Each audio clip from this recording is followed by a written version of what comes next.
Hey everyone, and welcome to my channel. This is the first video that I am finishing filming and editing after the election in the US in 2024. So before we get into the video, I wanted to quickly address this as it really impacted me yesterday. I must say that I was absolutely in shock. I was very hopeful that at least the race between Trump and Harris would be close. And when I woke up in the morning and saw where the results were going, it was obvious that it would not even be close, that this would be the first time that Trump would actually win the popular vote, and that we will have 4 years of what no one can predict right now, because this is, we have no idea what's gonna happen, to be honest. And it could be devastating, not only for Americans, but for the whole world. Trump is not very good for his allies, which Germany is one of those. And he doesn't really like democratic leaders, which currently in Germany we have one of those.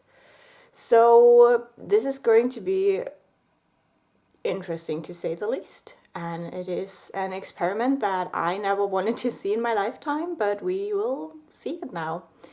And what I find so shocking about this is that Americans chose hate.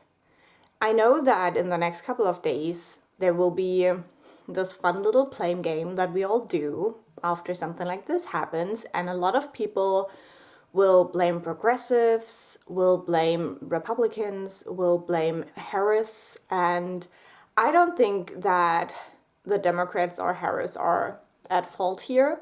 I think they made an offer and the American people chose, and the majority of American people chose hate.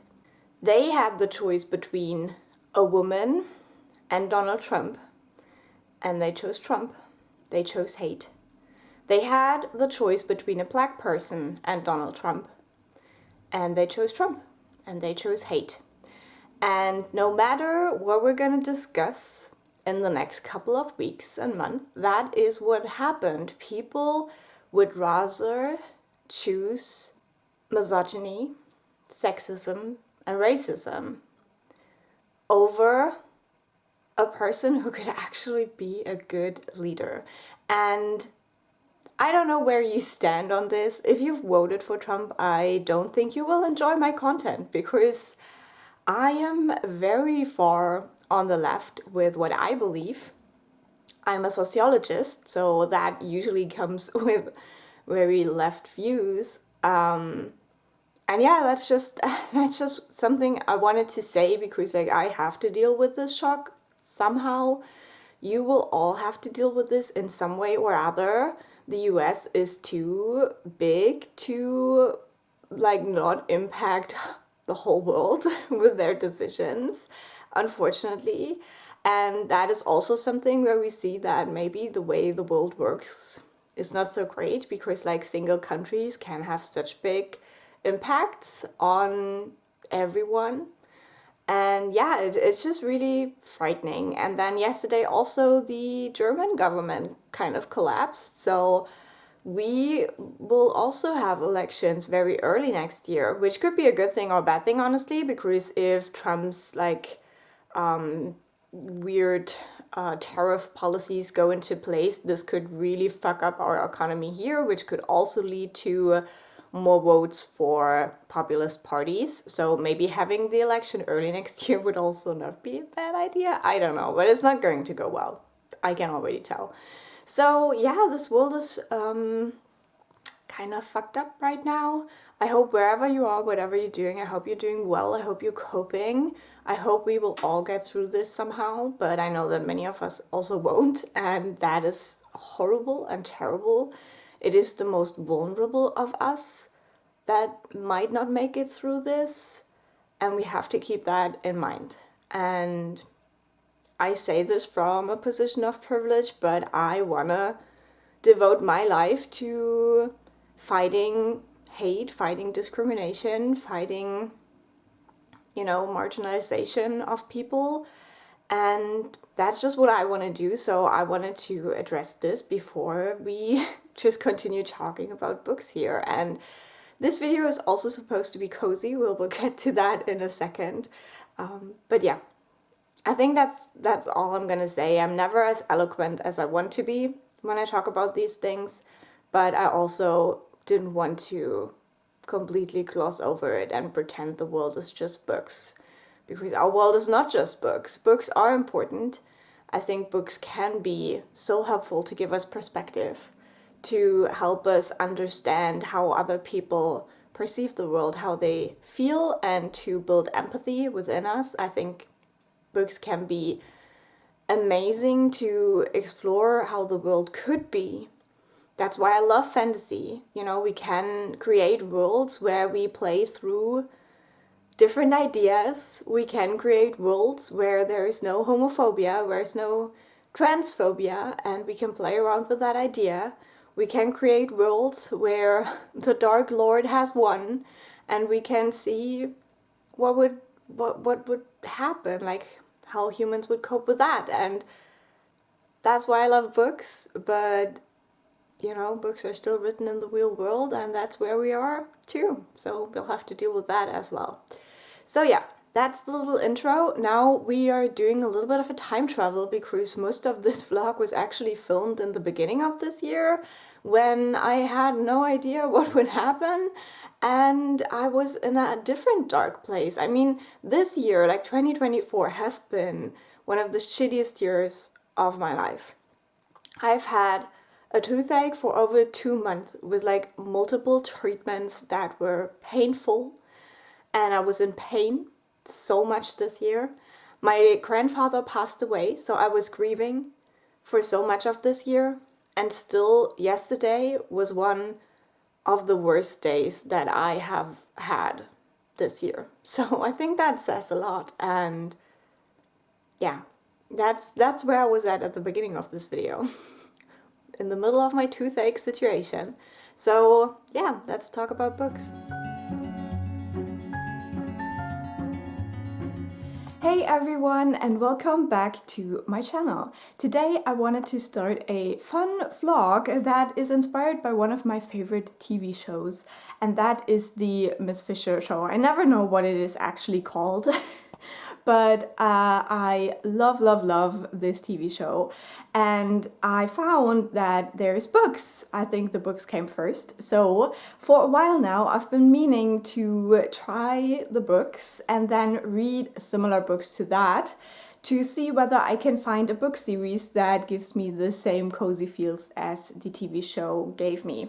Now, if you don't know, Miss Fisher, as the TV show, is about a woman who is in Australia, and she is a female sleuth in the 1920s, and there is a lot of shenanigans. It's a very cozy mystery crime show, and I loved it so much. And the books are a little bit older. The first book I started now, Cocaine Blues, is from 1989. And you have to keep that in mind if you want to start the series. So I would say the TV show is like the woke little sister of the book series, because there's definitely some issues I'm having with the book.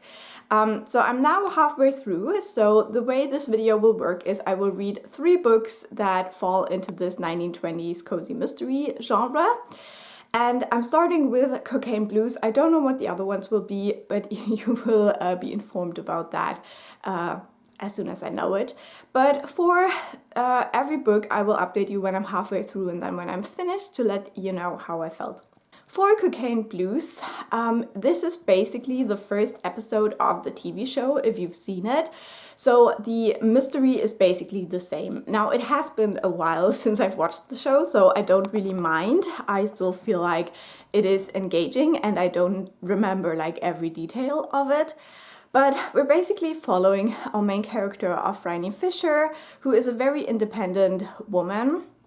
And she is from Australia, but lived for a while in Europe, where her parents inherited something and are very, very rich now.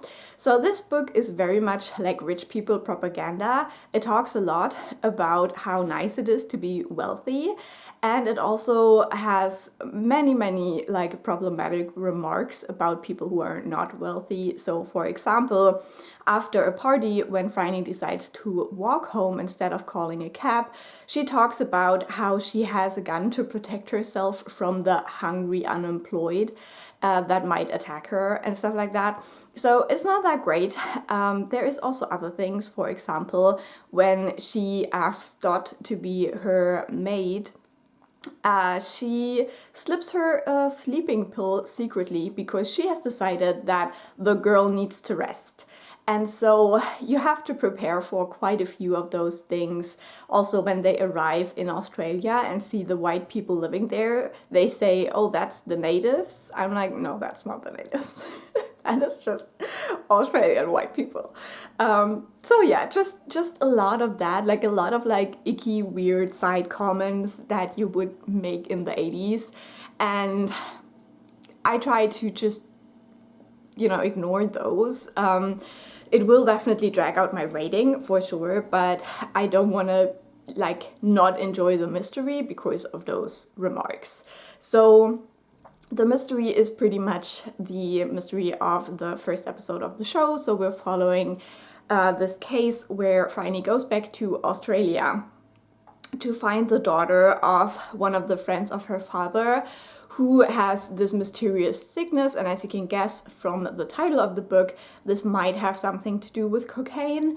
And while she's there, also other things start happening. So we have the taxi drivers who find this girl who is bleeding after an illegal abortion, and so they bring her back to this hospital. We have the doctor friend of Phryne, and it's all pretty much that. So it is a little bit jumbled, I guess, if you don't know the plot, but since I already kind of know the plot, I can go along with it fine. Now, one other thing I want to say is that the audiobook really isn't great. The audiobook is from 2010, and you can definitely feel that audiobooks nowadays are so much more high quality. So you hear a lot of like, these tongue noises and stuff. You also have weird gaps that are in the middle of like chapters. So it's not like a little couple of seconds break between chapters. It is like in the middle of a scene, there will suddenly be like a couple of seconds break and stuff like that. So yeah, and then the voices, for the voice for Phryne is fine. I really like it.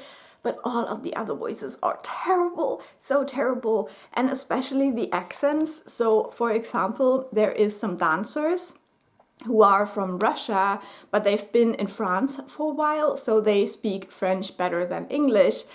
And the narrator gives them a very harsh Russian accent, but when they speak French, she still reads the English sentences. So it says like, and he switches to French, and then the English sentence, and she still reads those with a hard Russian accent, and it just feels so wrong.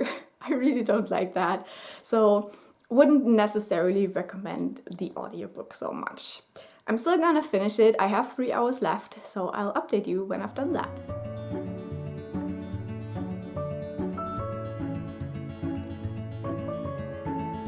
So I have finished Cocaine Blues, and I wanted to give you a quick update. This one I have decided to give 3 stars. I did like it. I like it because of the TV show mostly. It definitely gave me a lot of comfort, and it was nice to already kind of know the story because I'm struggling a lot with my health right now, and so I think it was good to have an audiobook going where there weren't too many surprises. There are some deviations from the TV show at the end, which makes sense if you know what they've changed. But it is, I think, pretty similar to the show. I don't remember everything, so I could be wrong about that as well. I just felt like the problematic content was very annoying. As I said before, this was written in the late 80s, so I do understand that, you know, certain things were talked about in a different way back then, but we have some talk about what we probably today would discuss as asexuality at the end of the book concerning the villain, and that made me very uncomfortable. I did not appreciate that.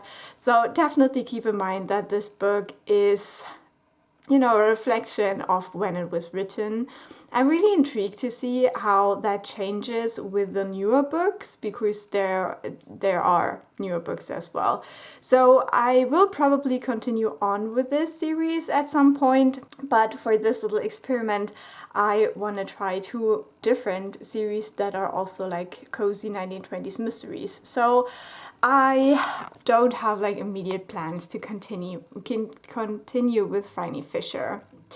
So I think apart from that, there isn't really a lot that I can say. I think if you've seen the show, you know what you're kind of up to. We do have this collection of people who are helping Phryne, who are basically the same people as in the show.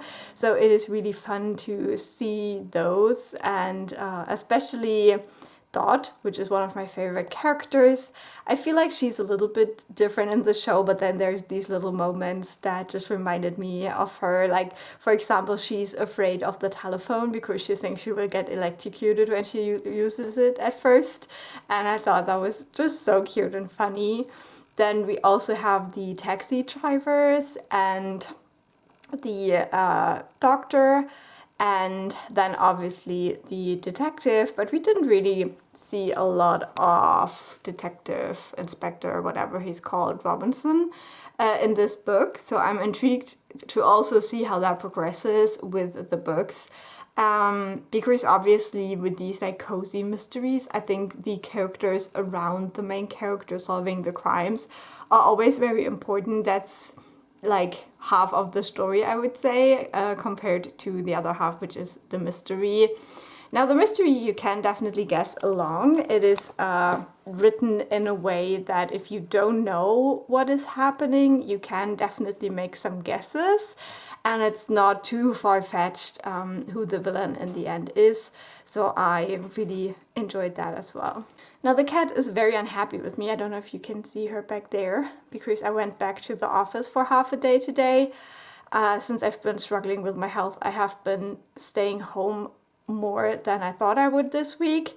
And so after 2 weeks of holidays and now 1 week of home office time, she is not very happy when I leave the house. So apart from that, I want to go into a couple of spoilers. So in case if you've read the book or if you've seen the show, you can keep watching. And if you haven't yet, just use the chapters of the video to jump over the spoiler part. But yeah, this was very interesting of a read. I think that especially for the ending, the thing they have definitely changed is how Phryne gets over or like tricks the villain to get the upper hand. And I think that this book definitely does a good job at showing that Phryne doesn't really hold to the conventions too much. And I think you can definitely see the privilege that she's just so rich that people kind of put up with it, but she's always at the edge of being respectable. So her little plan was like, yeah, showing the villain, I think, what was her name, Alice? Or is that the other girl? I don't remember. But yeah, giving her a little tableau of sexual lust, because she is, as I said, we would probably today say asexual, even though, as I said, the things that are said in this book about this are very uncomfortable, like the way that Sasha said that a woman isn't born frigid is just something that just really, no, that's not okay. I'm sorry. That they have changed in the show, and I think I said that before, the show is like the woke big sister, little sister, whatever, of the book. So yeah, I think that there is a lot more like weird commentary in the books that I just didn't feel comfortable with. I was surprised that we really don't see the Detective Inspector Robinson, or whatever he's called, a lot in this one. Like, was he even in this? That was very surprising. And also we did not see, I think, his like little assistant that we have in the show that falls in love with Dot later on. So I'm intrigued to see whether he pops up later on, or whether this is an addition they made in the TV show to just give it a little bit more of the romantic edge. I think that Phryne is a little bit liberal with kissing people in this one. That made me a little bit uncomfortable. You know, giving people some personal space is not a bad thing. If you're a rich woman, you can totally do that. Not that anyone seemed to mind, but yeah, I would have minded it. And then also the whole talk about lesbians in this book was rather funny, but also very outdated. And I think that the book tried to discuss this in a liberal manner, but I think today we would do that very differently. So that was a little bit funny to me. But yeah, overall, an interesting read, definitely a fun book to start off this little project. And I'm intrigued to see how I feel about similar series, if they all have that issue, because I can totally see it being set in the 20s that similar things come up, or whether, similar to the TV show, they found a way to kind of modernize things. So we'll see about that. I'll update you once I'm halfway through book number 2, whatever it will be.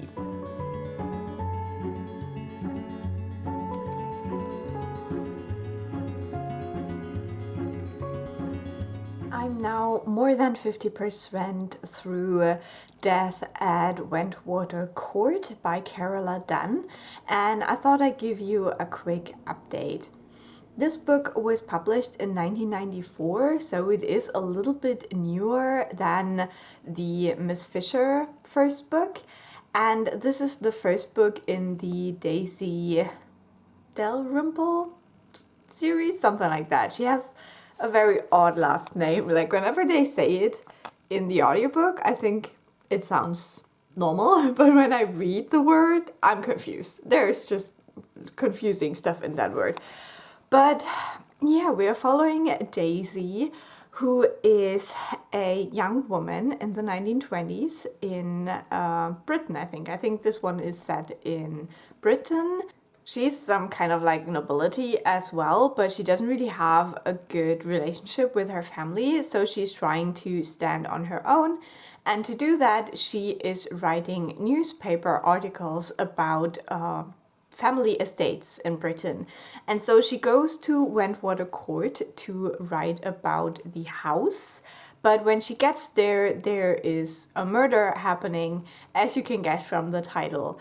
And then she is kind of sucked into the investigation of that. Now, this book does feel quite different from the Miss Fisher book. I will draw some comparisons between the two, just because that's kind of the setup of this vlog in my head. But obviously I try to talk about it as its own story as well. So maybe let's start with that one. What you get in this book is more of a like closed room kind of mystery, so something like Knives Out, where you have this family and some other people who came together after Christmas. So right now is truly a great time to read this, because it is set in the first weeks of January, so very fitting for the time right now when I'm reading it. We have a lot of the interviews, so we have a detective come onto the scene. He is investigating a different case, a robbery, and this murder seems to have to do something with it.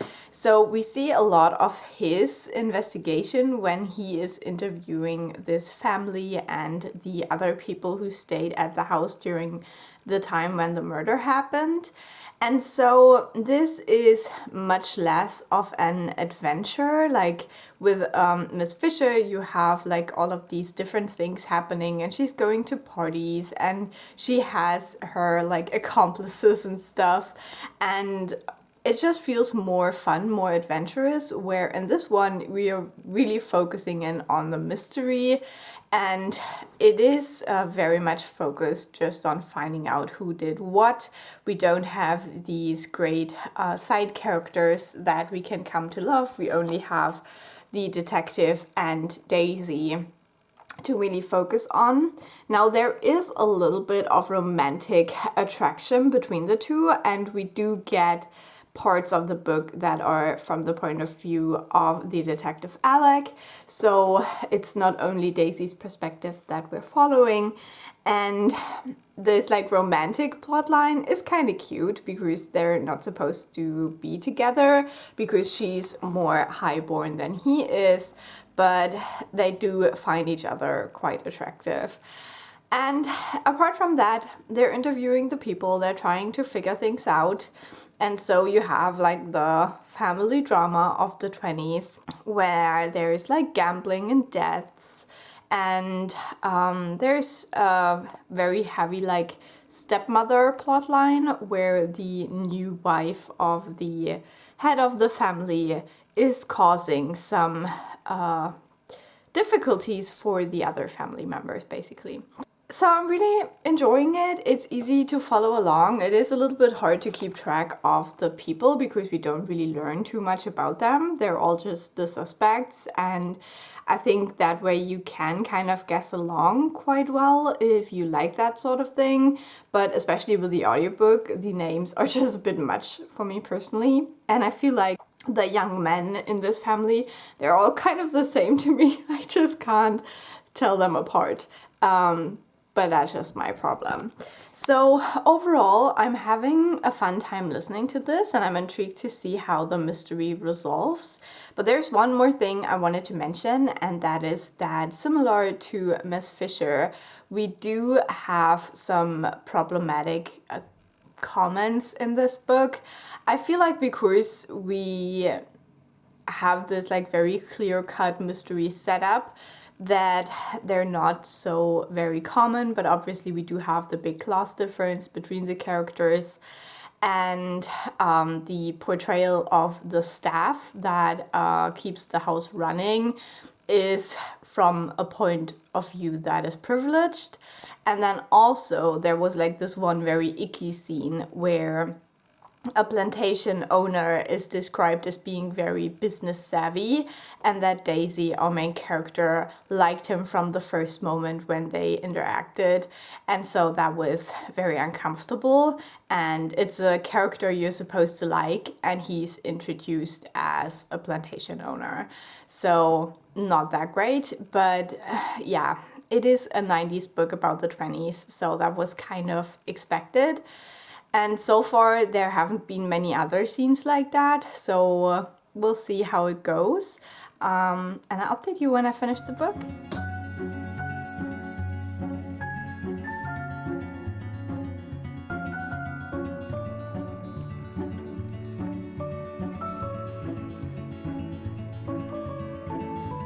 So yesterday I organized my SD card, and I thought that every single update for this vlog I have filmed in this sweater, which was not on purpose so far. Today it is on purpose. Today I'm making it a meme, so just bear with me. I do have other clothes, but for some reason I'm always wearing this sweater when I'm ready to do the next update for this vlog.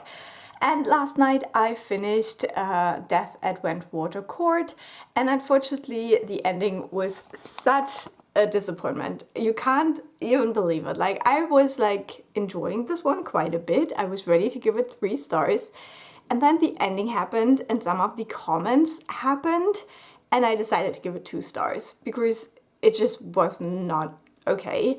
I mean, this book was written in the 90s. I don't know what I expected, but I was kind of, I don't know. I had hopes, but those hopes were crushed by this book. So that's a little bit sad. I will go into the reasons more in a little spoiler part in a second, but what I can say spoiler free is that at the end, our main character not only figures out who the murderer was, but helps them escape. And so in the end we have like rich people evading the law because of the help of other rich people, basically. And so, not my favorite trope, I would say. And then also, there is a comment that compares going to prison with sailing to Brazil and living between snakes and evil indigenous people or dangerous indigenous people. The wording was much worse than that, but that was just not it. That was not it. Like the whole ending, the whole like colonial aspect of that ending was just disgusting. I don't understand. But yeah, it's a 90s book. Just don't read it. I mean, if you want to try this series, maybe start with the later one. Maybe they do get better. I have no idea. But yeah, this was just not it. And I don't think I will continue with this series. So, talking a little bit about spoilers.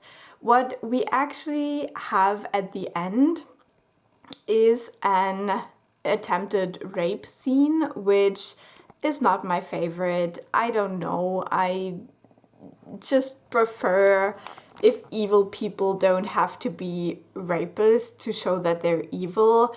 And yeah, it's a 90s book, whatever. I guess it was like this whole big plot thing in the 90s. But we have this attempted rape scene, and so our murderer actually saves the girl from that by killing the other guy. And obviously it was all a big accident, but to hush it up, they come up with this like other accident plan to make it look like a skating accident.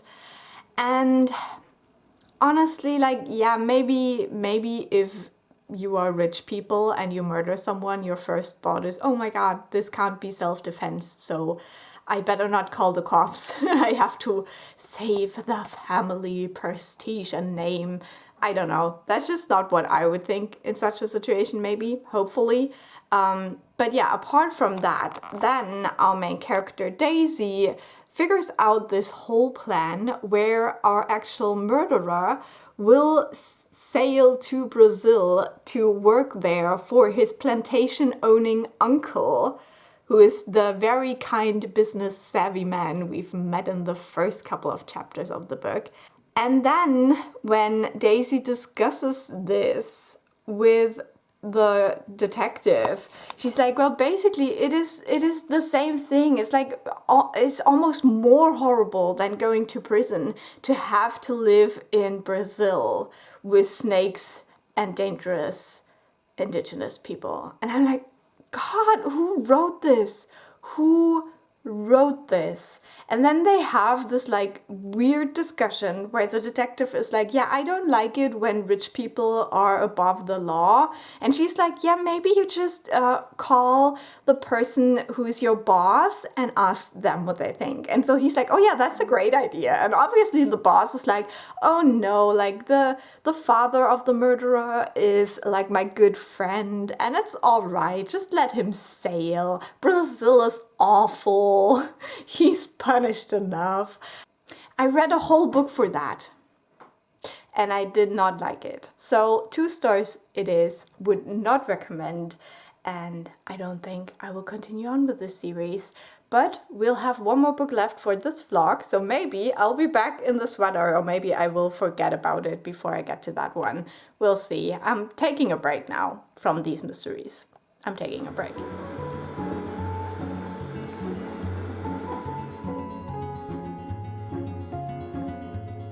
One second for you, but about half a year for me. I am here to talk about the final book of this vlog, and that is Her Royal Spyness.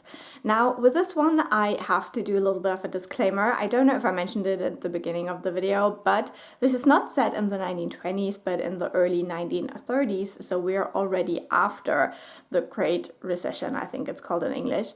So we are following a royal person. She is a 34th in line to the British throne, and she doesn't really have anything. Like, her half-brother inherited the estate, and he wants her to finally settle down and marry someone and kind of be off his hand, while she wants to lead a more independent life. So when she learns that she's about to be married off to this like Romanian prince that she really doesn't like, she runs away basically to London, and she tries to build a life for herself there. And the first half of this book pretty much covers all of that. So for the first half, we don't even have a crime. The crime happens around the halfway point of the book. So that is something I want to make very clear, because I just got so confused and I was like, oh my god, is this not even like a crime series? Like, I thought this was like sleuthing, and now I'm just like following this person's life. But there is a lot of setup for this crime that happens. So it does take quite a while to get there, and I didn't mind that because I think that the tone of the story is very engaging. I also really like the narrator, and it just really reminded me of the tone of My Lady Jane, but obviously without the fantasy elements, but just, you know, like the overall like snark of the narration. And I just really enjoy that. So I didn't mind there not being a crime, but I think if you're going into this and you're like, it says on the back of the book what the crime is, and you're just sitting there waiting for it, it can be quite frustrating as well. So I did not have that experience, but you could have that experience if you go into this book. But yeah, we are following our main character, Georgie.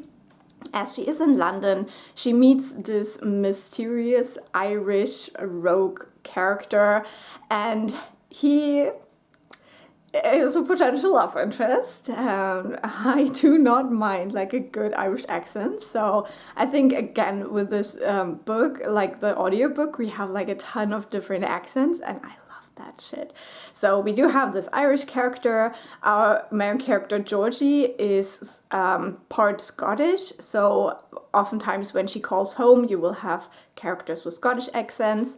And then we also just now had an American person talking, so we have like this very rich person American accent and stuff like that. So yeah, I think the audiobook is really fun to listen to, much better than the one for the Miss Fisher book, and this one has also been recorded a little bit later, I think.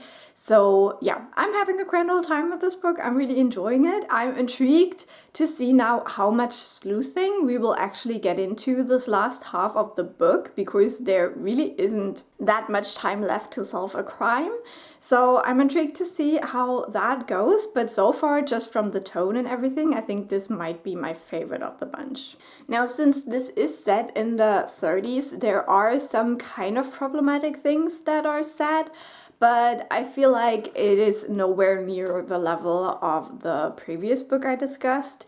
We do have some mentions of Hitler, obviously, and our main character is having a favorable opinion on him, but she is like immediately challenged for that by someone else who's like, no, that is like the worst person and he should never be in power. So I feel like it is balanced, and from the historical point of view made sense. There is some other things mentioned as well, like quite casually. There is some mention of mental illness that is very stereotypical and dismissive and not, you know, up to our standards nowadays and stuff like that. So there is definitely some problematic content in this, and if you're reading about these times, I think that there always just is. There's also discussions of the British Empire, so that in itself is like such a complex topic that you can't really tackle well in a cozy mystery. What I wanted to mention as well is that the actual queen and her son and stuff like that, those are made up people, so it does not mention the actual queen of the time and like actual royal people. It's all made up, and I do appreciate that as well.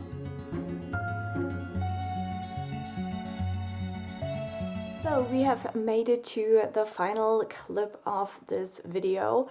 You have seen the intro, so you understand why I'm not like super happy and entertaining right now. But I wanted to give you the final update on Her Royal Spyness because I finished reading it yesterday. I must say that my enjoyment of this book did drop a little bit as I came to the end of the story. I think because it took so long for the actual crime to take place, we didn't really have too much of like investigation going on. There were definitely a couple of things that our main character is doing to trying to find out what happened, but I wouldn't say that they're like actually very successful up until right before the end. And I also think that our character, she has a lot of privilege, and because she has interactions with her working class grandfather, he can keep her in check a little bit, which I appreciated. And with that, we can see like the different sides. I would still say that it would have been almost more interesting to follow the grandfather because he seemed like the most capable person around. We also have this friend that plays a big role for our main character, and she's a clothing designer, and she's like this very like party girl, head in the clouds kind of person. So while she offered some comedic relief, I wouldn't say that she was very helpful in the investigations. The ending does try to create a little bit of danger for our character as well, which I think it worked okay, but I also wasn't like the biggest fan of that. But yeah, in the end, we do have a solution. I was feeling some kind of way about like who would be the perpetrator. You can guess that quite easily in the second half of the book. And then I was a little bit worried about the motive of that person. It's hard to say without any spoilers, to be honest, but let's just say that it is a person from a marginalized group. And so I was very worried that the motive would be that this person just didn't want anyone to find out about something about them. And luckily that was not the motive. The motive was in the end money, as you would guess when you like follow along the story a little bit. But you get like the final hint like why money is involved just in the end. So I'm kind of torn. I think it was okay, but also it's always a little bit weird when you read these like older books and like the one marginalized person is the killer. You know what I mean? So overall, I enjoyed this book. I think I did enjoy this one the most out of the bunch. Like with Miss Fisher, I enjoyed it because it gave me the nostalgia of like watching the TV show, and I think this one I did enjoy on its own merits. So yeah, if I would rank these three books, I would say that the one I've already forgotten the name, but the very offensive one is definitely at the bottom, like the second book I read. The Miss Fisher book for me is in the middle because it is mostly carried through by the like TV show nostalgia I have. And then Her Royal Spyness is definitely at the top for me. I gave this one 3.5 stars, so it also wasn't one that blew me away, but I could potentially see myself continuing on with this series. I'm not like excited and would like to do it right now, but I could see myself like maybe in a couple of months being like, well, that was actually kind of fun, and I did like the main character quite a lot, and so yeah, I could see myself continue on with that story in the end. So far I wouldn't say I have found like the really good historical cozy mystery series, but I will definitely continue on with my search because I still love the idea of this genre. And so I am actually already planning a part 2 of this where I will read some more recent releases in this genre, so that will be quite interesting as well. With all of these series that I've talked about here, you will have a ton of books to read. Like if you actually decide to go into one of these series, they all already have multiple continuations out, so you could dive really deep with those. But I wanted to try some of the more modern ones, the more recent ones, to see whether they align a little bit more with my taste and maybe avoid some of the problematic points that I pointed out in this video. And yeah, we'll see about that. So if you're interested in these cozy historical mysteries, then definitely subscribe. I will talk about more of them in a couple of months, and I will also talk about other things very soon. Bye.